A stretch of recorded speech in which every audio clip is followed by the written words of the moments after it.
Don't want to fix it alone? Call RVFix to get virtual assistance from a certified technician today. How you doing today? This is Tony and Daryl with RVFix. Today we're going to do a customer orientation on a Go Explore X225. Let's go ahead and start up here in the front. So right here we've got an electric tongue jack. This switch here will turn this light on. It's going to help us at nighttime if we need to hook up and go at nighttime. And it's got an extend and retract switch right here. This is going to come in super handy when we're going to set up our weight distributing hitch. When we set up a weight distributing hitch, we drop that coupler onto the ball, lock it down, and then we raise the truck and trailer together, which is going to bring our weight distributing arms up closer to the saddle so it makes it easier to hook up. That'll be on another video. So one other thing that we have on the front here, this is called the breakaway. This actually attaches to your truck. So this is an emergency or a safety device. If this comes disconnected, the battery right here puts power to the brakes. And when it puts power to the brakes, it stops your RV from flying down the road if it becomes connected, right? Disconnected from your truck. We're going to put that back in. All right. And this is actually the 7-way. You got to have this kind of plug-in for your vehicle to operate. If you don't have one, that's something we can install. Right underneath this cover is our propane tanks. Now it's got this lid here that's easy to access the propane valve so we can turn them on and off. I'm going to go ahead and slide this off so we can get a better look at them. So we've got our propane, we've got them turned on. You turn them to the left, that turns them on. Right here's our propane regulator, and it's got this lever. You can point at either tank, right? What it does, it's an automatic changeover valve. It's going to draw off the tank that it's pointing at first. And there's a little window right here. If you want to come around here, it's showing you green inside that window. It's going to draw off of this tank. When this tank gets empty, internally the regulator is going to switch over. This little window is going to turn red, and then it's going to start drawing off our second tank. So if we were actually able to come out here and look and see that this window is red, we would know that the tank that this is pointing at is empty and that we're at least halfway out of propane. And we might want to think about getting that bottle filled. When we use these, we want to turn them all the way on or all the way off. Halfway in between can potentially make these valves leak. So that's off. So that's all the way on there. Also, this guy right here, sometimes we see people put it in the middle right there. That can make this regulator leak as well. So we want it one side or the other. We don't want it on right in the middle. Right here on the tongue, we have our battery. You can have a few different battery arrangements here. You can have some 12-volt batteries. You can have a series of 6-volt batteries. It just depends on what you've chosen to hook up. And then right here is a battery cutoff switch. If you want to come over here to this other side, you can see this battery cutoff switch. If we're going to store it in a covered area where the sun can't get to our solar panels, we can go ahead and just turn that off. And that's going to keep any draw from hitting those batteries and pulling any power out of them. But right now we're going to use them, so we want to get that thing turned on. Let's come around this side. Right in here we got a really nice storage compartment. And you'll see right here there's a solar disconnect, okay? This key style of disconnect, if I cannot pull the key out, it's on. If I rotate this and I can pull the key out, it's off, okay? You would want to disconnect this when you're actually towing with your truck. Some of the higher voltage that's going back through there will backfeed into some of the modern trucks, and it'll cause it some issues, and you'll be getting some warning lights on the dash of your truck. Other times you might want to disconnect this is if you're disconnecting the batteries or changing batteries or doing any work with the batteries, you'd want to go ahead and just disconnect this so that you can be sure that you're not getting zapped by any power that you're not aware of. Right over here on this side, this is our solar charge controller. Okay, this is going to scroll through and tell us the condition of everything. So right there, it's showing us that our battery is 100% full. Right there, it's showing us that it's 31 degrees Celsius at the panel. There's 13.9 volts in the battery. There's 8.4 amps going to the battery from the solar charger.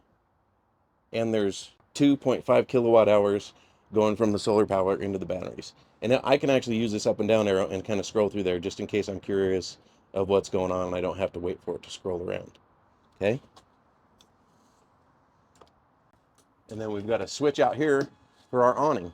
When you're rolling out your awning, you can roll it all the way out there to where your valance is hanging down. We can see the label right there. Now on some of these awnings, you got to be careful because you can actually roll them down, and then you can hold that button down and it's going to start rolling up backwards. And that's what we don't want to do, okay? So when it's time to roll, put it away, make sure it's rolling the fabric underneath. Sometimes when you're in a spot where it's really raining, you get a lot of water buildup on the awning fabric itself. You want to be able to take this awning, loosen it up, and you can pull it down. And what that does is it pitches the awning to where the water rolls off and not builds up onto the fabric itself. Perfect. And then we're just going to, before we put it away, we undo it, let it come back. And one thing with the awnings is you can see we're kind of in a windy condition. Awnings make better kites in windstorms than they do awnings, so make sure you roll it in before the wind gets too much. One thing in this section as well, this is called the inverter prep.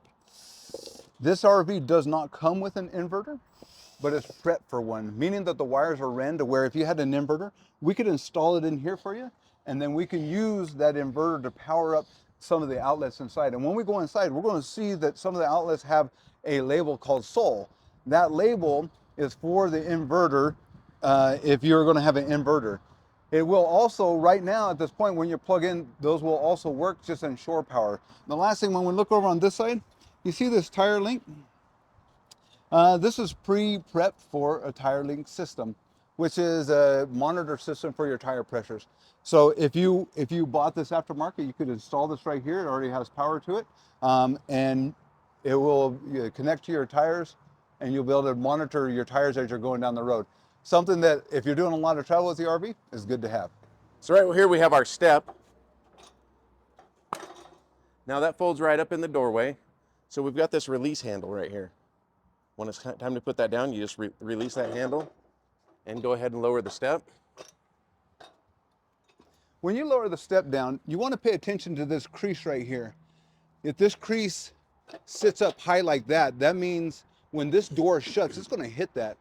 So on the step itself, right up in here, you have two levers, one on this side, if you can see that lever there, and there's one on the other side.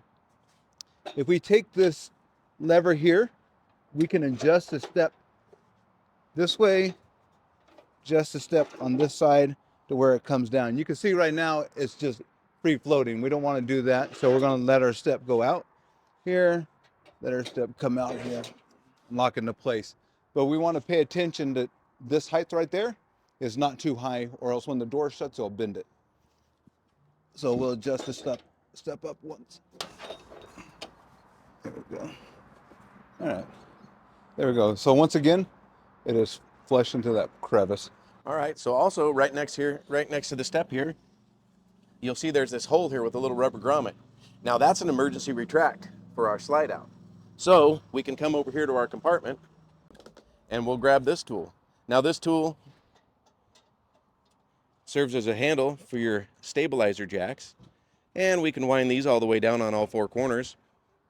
Or a lot of people like to get a 3/4 inch socket for their screw gun and use that to run these stabilizer jacks down. Now these jacks you got to keep in mind, they're not designed to lift the trailer. They're just designed to stabilize it, so it's not wobbling and wiggling around while you're wandering around in there. It can be a little annoying in the middle of the night. Someone gets up and starts walking around the trailer and the trailer's shaking around because you don't have your stabilizer jacks down. So that's the purpose of these. So this tool also can be used to get our slide out in an emergency situation. If the slide out doesn't work, you can reach it on through there, hook it onto the retract screw for the slide out, and crank away, and that slide out's going to come in. Also with the steps, we're going to have a handrail right here. We have this pin that unlocks it.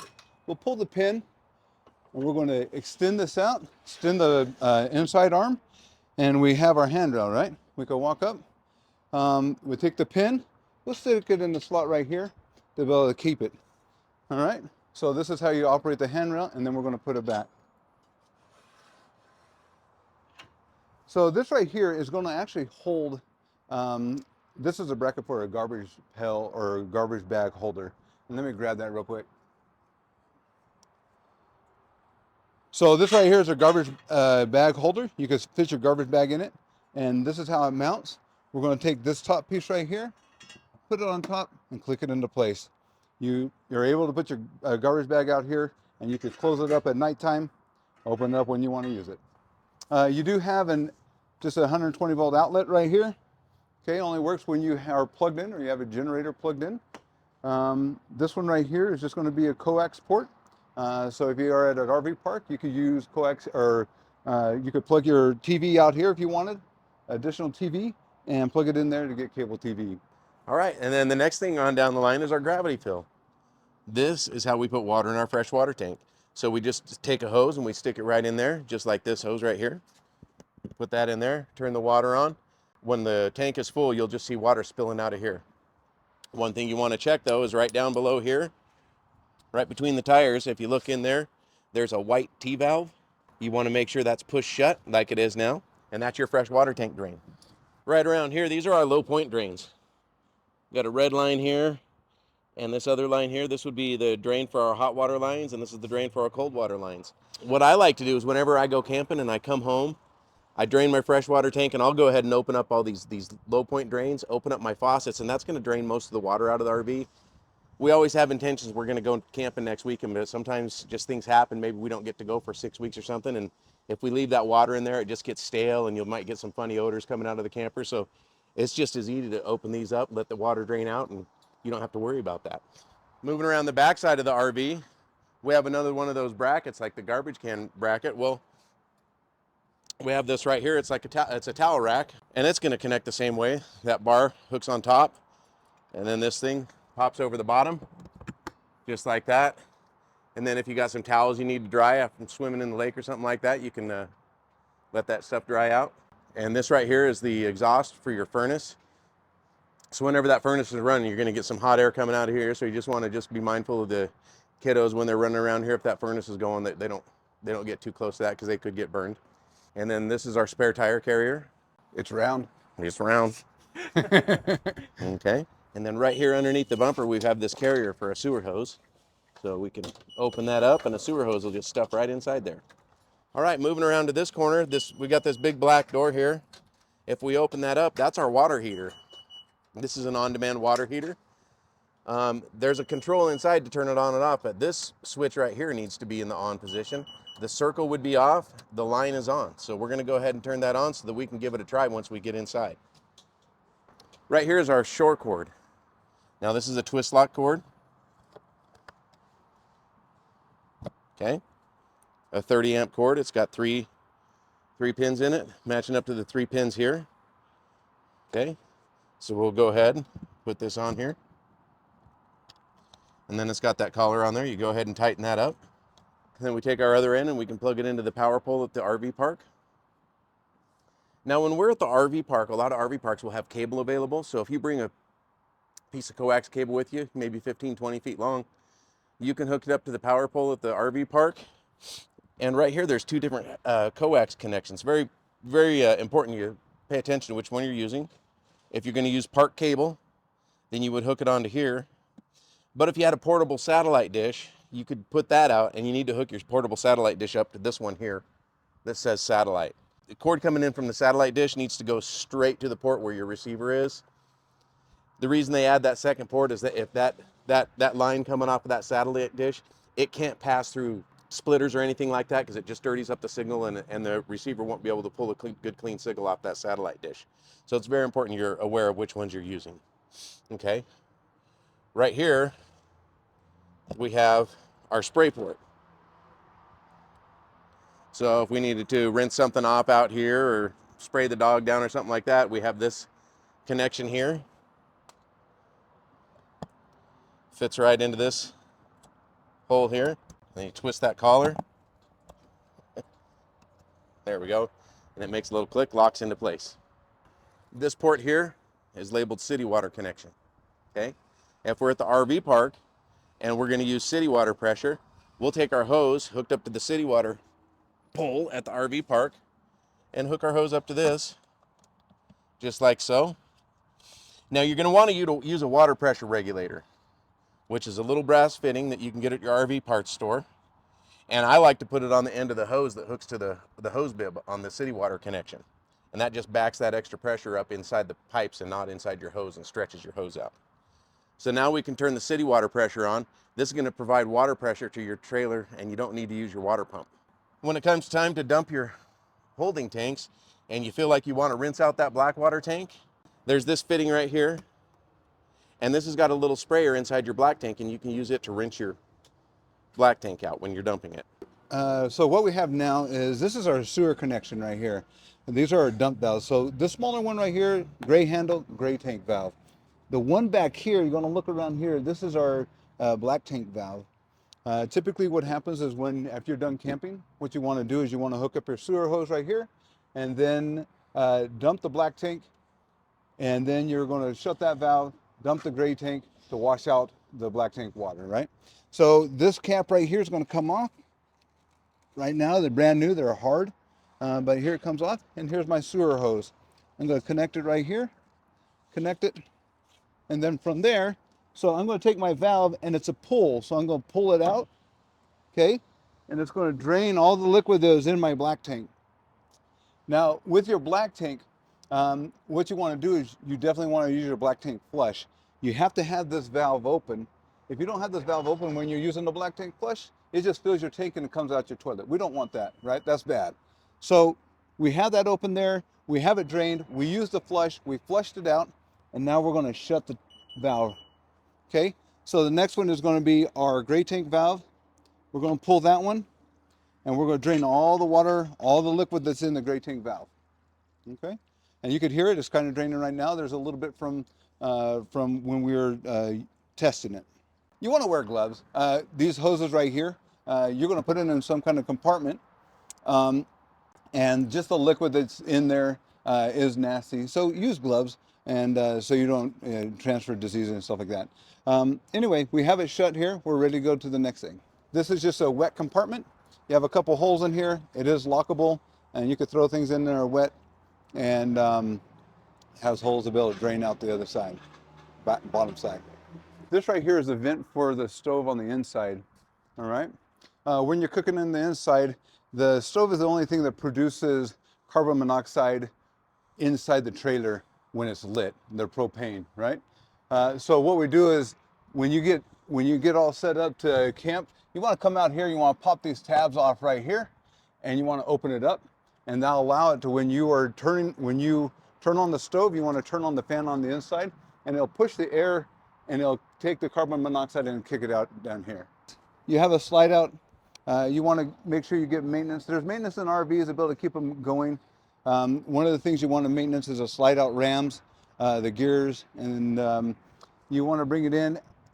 You know, we say once a year to get that taken care of. And with that said, since we're here, we're going to look on the top is another thing that you want to maintenance.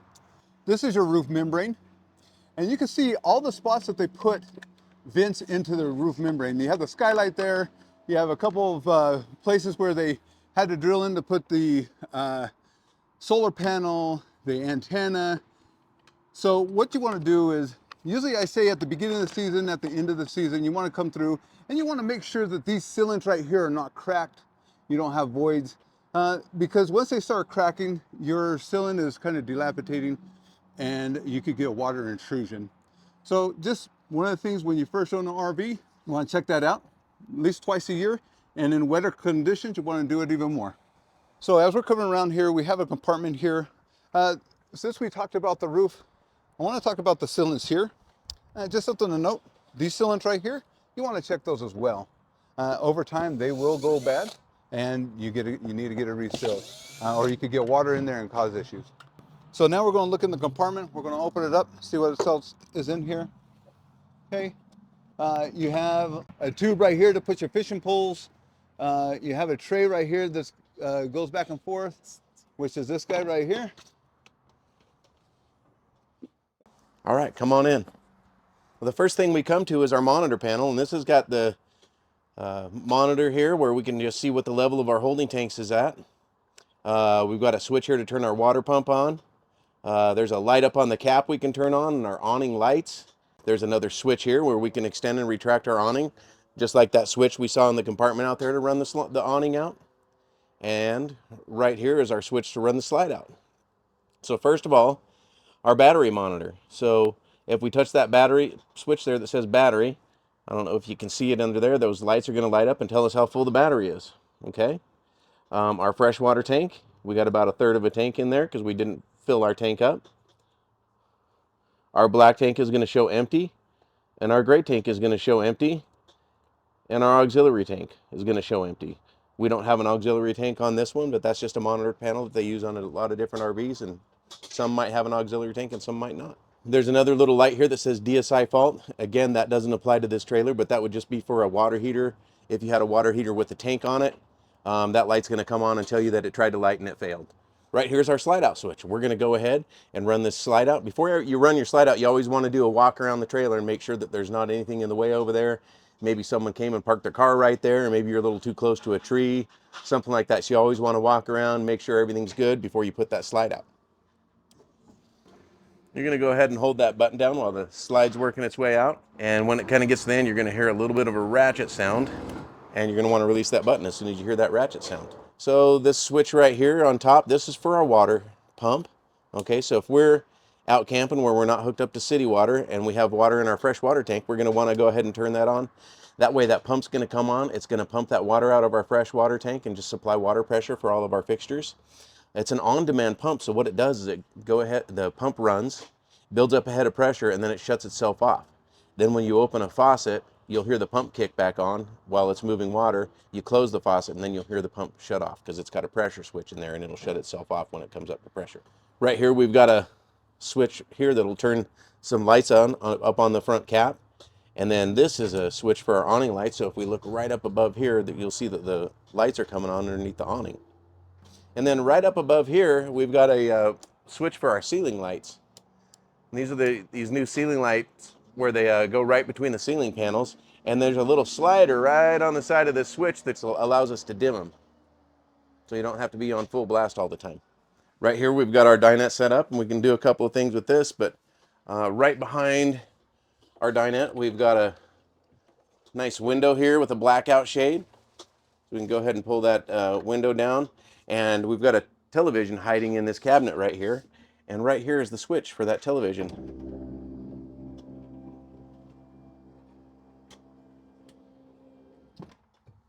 We can raise that up and watch TV. Sometimes customers ask us, hey, how do I get over-the-air channels? Over-the-air channels is not satellite. So, but we're going to turn the TV on. So right now it's searching for internet, and we don't have internet in the trailer. But what we want to get to is we're going to get to where it says, it gives an option to do inputs. So I want to do a channel scan on this certain TV. This is a Samsung TV. And so I'm going to push the settings button on my controller, and then I'm going to go over to settings here, enter that, and we're going to go channel and inputs, and then I'm going to go to the right. And if you look right here, we're going to have channel scan. That's when I go push the button right here. And so at this point, it's going to do a channel scan. It's going to start collecting digital channels here.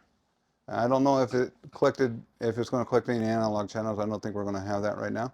But we're going to collect some. So let's see what it picks up.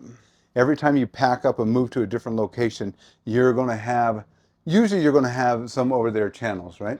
And this is not, like I said, this is not a satellite. This is just something broadcast through some corporation or some broadcast center near you, okay?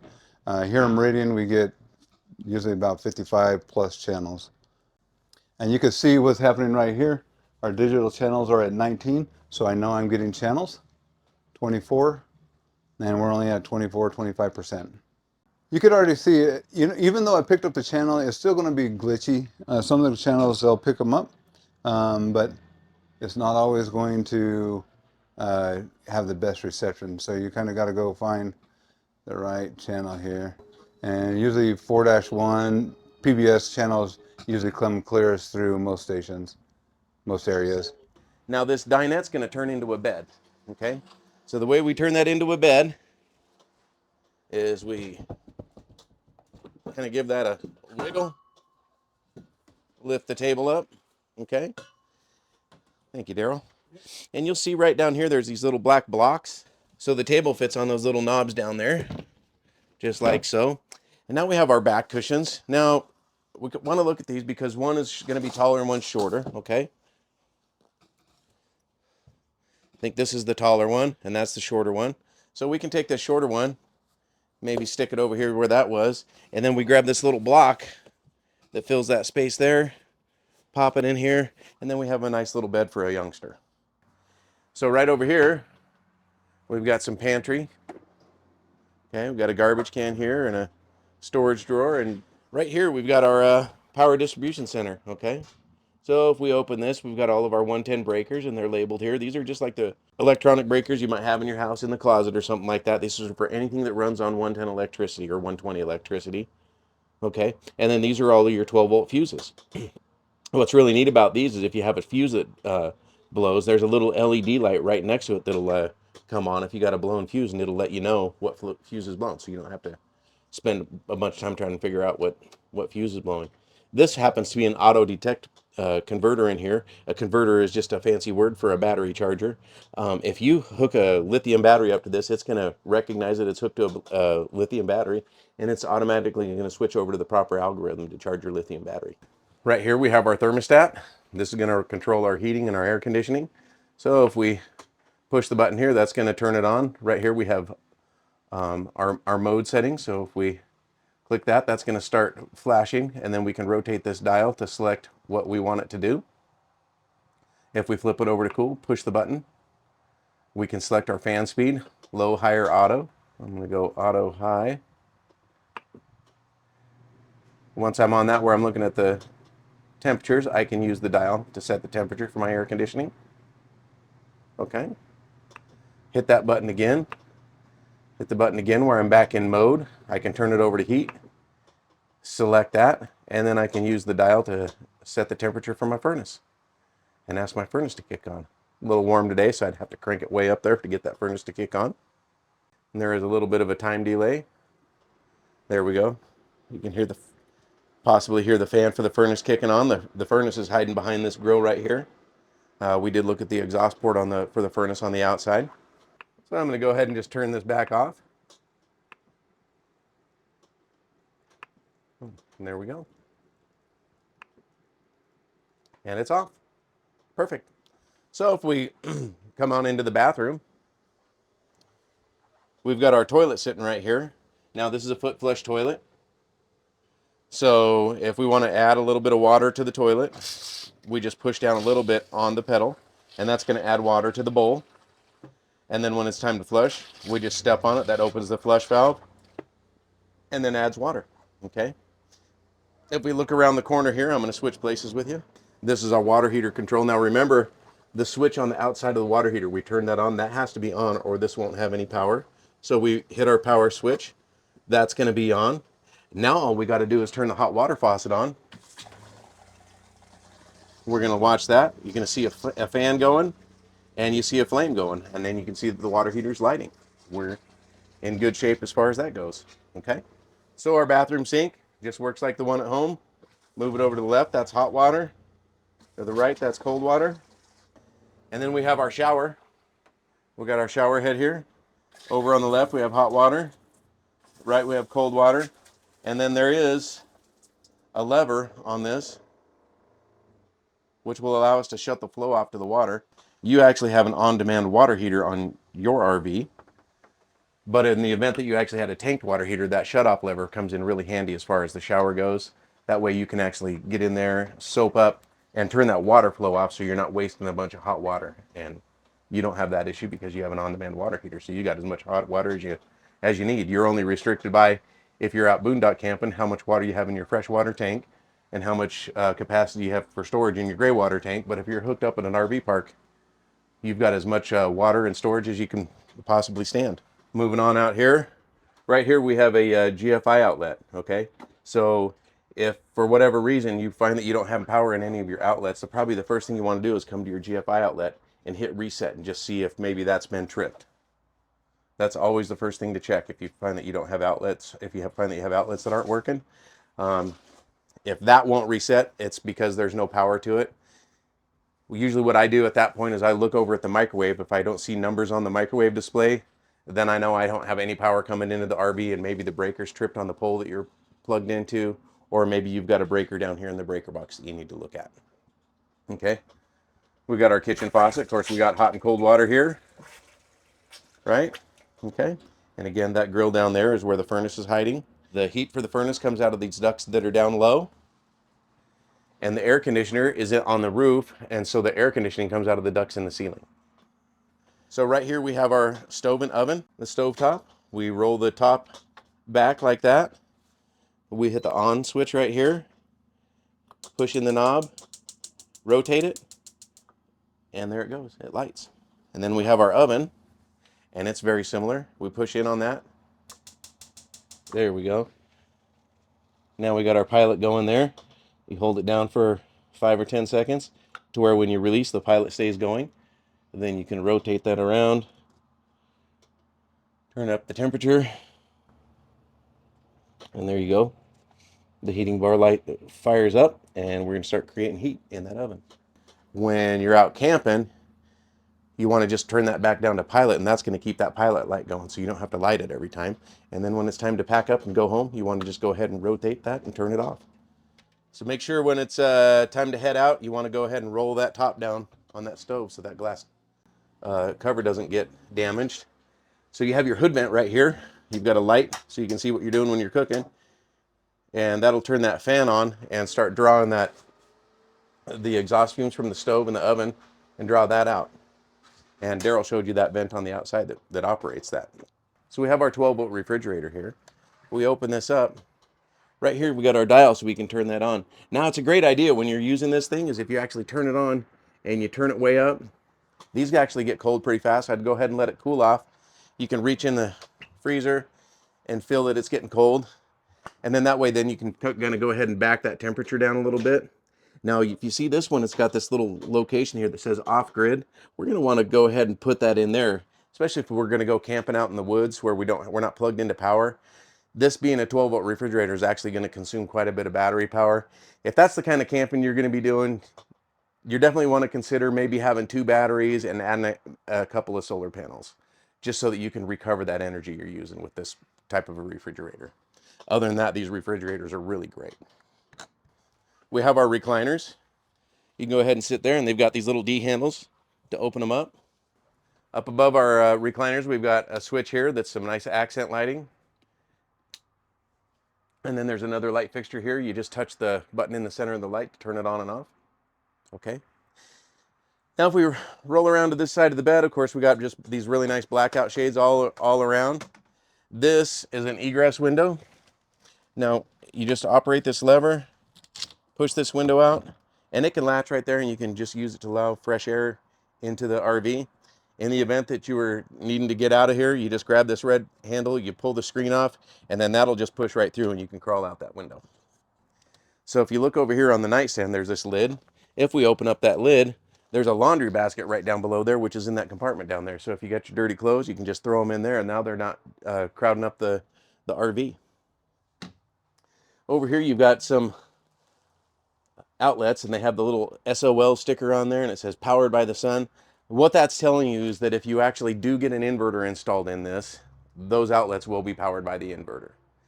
It's not powered by the sun just by virtue of having solar panels. You have to have an inverter in this unit in order for it to have power when you're not plugged into a power pole or a generator.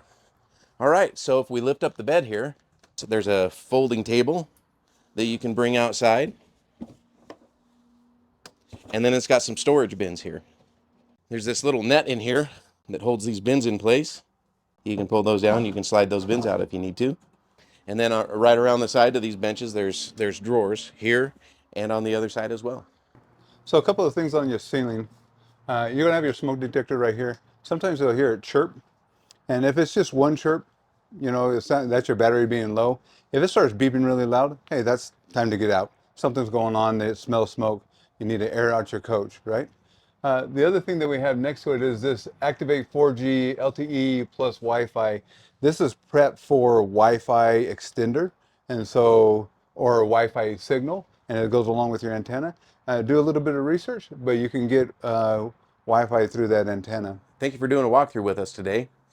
If you have any questions regarding this model, give us a call at RVFix. We're happy to answer any questions you might have. Thanks for watching. Every RV is different, and it can be difficult to remember everything. But don't worry, we're here to help. If you've got questions about your specific RV, call RVFix at 844-66-RVFix. You'll get in touch with a master-level RV technician that can help walk you through any question you have so you can get back to doing what you love most.